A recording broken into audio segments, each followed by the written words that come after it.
श्री नीतीश कुमार जी जिस दल का लंबे वक्त से नेतृत्व कर रहे हैं, बिहार की सरकार में अपने बूते आज तक वो सरकार नहीं बना पाई। प्रधानमंत्री के रूप में जो महत्वाकांक्षा जो समय समय पर इनकी जगती है, और हम 74 सीटों पर चुनाव जीते और इन्होंने 43 सीटों पर चुनाव दर्ज की। ऐसा दल जो कभी अपने बिहार में अपने बूते सरकार नहीं बनाई, वो केंद्र में सरकार बनाने की बात करता है महोदय। और जब जब बिहार में विकास की रफ्तार पकड़ना चाहिए, तब तक व्यक्तिगत महत्वाकांक्षा इस विकास के पथ पर आगे आता रहा।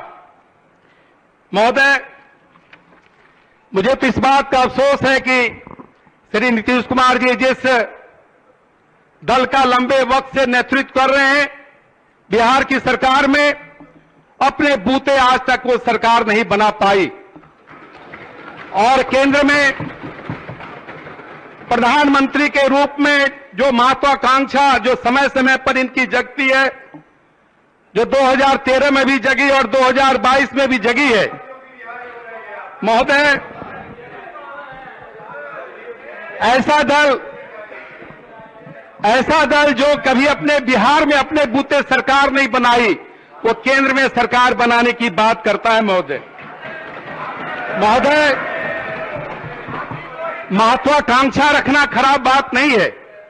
राजनीतिक जीवन में कई महत्वाकांक्षाएं होती है, लेकिन जब महत्वाकांक्षा और सत्य एवं व्यवहारिकता की कसौटी पर कसे बिना जो महत्वाकांक्षा पाली जाती है, वह केवल घातक ही नहीं होती है, बल्कि लोकतंत्र के जड़ को और जनादेश को भी हिलाने का काम करती है महोदय। मैंने आपको पहले भी बताया कि 2013 में इसी प्रकार की महत्वाकांक्षा जागी थी और इन्होंने अलग राह पकड़ने का काम किया था। 2014 में जब लोकसभा के चुनाव में बिहार की जनता ने इन्हें 2 पर लाकर ठहरा दिया, तो स्वाभाविक है कि उन्हें मुख्यमंत्री के पद से इस्तीफा देना पड़ा। या इनके बाजू में की ताकत नहीं थी, वो लोकसभा के चुनाव में अपने हैसियत से सीटें ले आते। और उसके बाद महादलित का बेटा जो बिहार का सम्माननीय मुख्यमंत्री रहा है, श्री नीतीश कुमार जी ने उन्हें मुख्यमंत्री बनाने का काम किया था।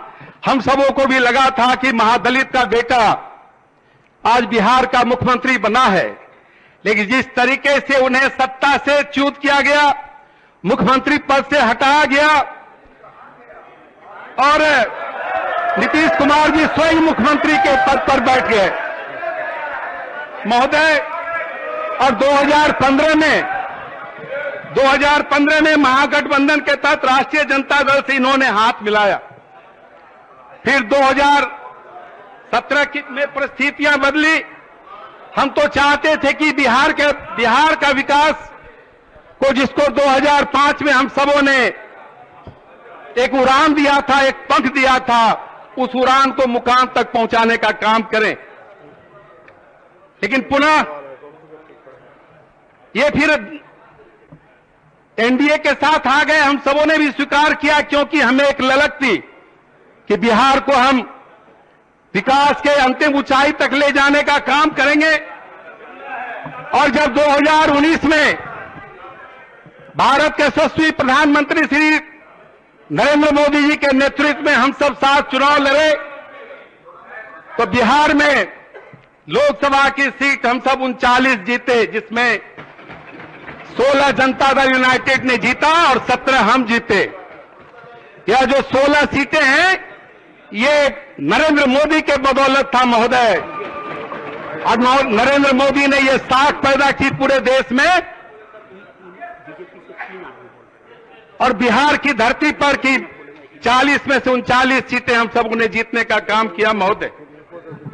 इतना ही नहीं महोदय, 2020 के विधानसभा चुनाव में पुनः एनडीए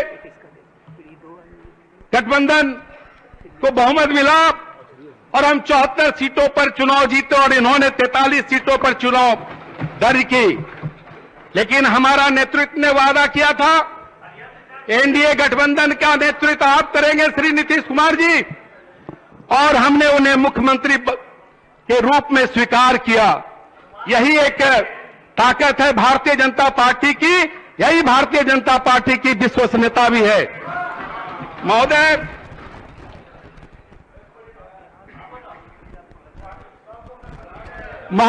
हम सब एक कार्यक्रम के तहत 2020 में एनडीए की सरकार बनाए थे। आत्मनिर्भर बिहार के साथ निश्चय 2 के जो विभिन्न आयाम हैं उस पर हम सबों ने काम किया था, लेकिन मुझे तो लगता है कि हिंदुस्तान की राजनीति में, बिहार की राजनीति में पहला ही अवसर है। सरकार तो बन गई लेकिन इनके मुद्दे कहीं दिख नहीं रहे हैं। महोदय, इतना ही नहीं, आपके माध्यम से माननीय मुख्यमंत्री जी को और उप मुख्यमंत्री जी को भी हम बताना चाहते हैं, सियासत की रंगत में ना डूबो इतना, सियासत की रंगत में ना डूबो इतना कि वीरों की शहादत भी नजर ना आए। जरा सा याद कर लो अपने वायदे जुबान को, अगर तुम्हें अपना जुबान का कहा याद आ जाए।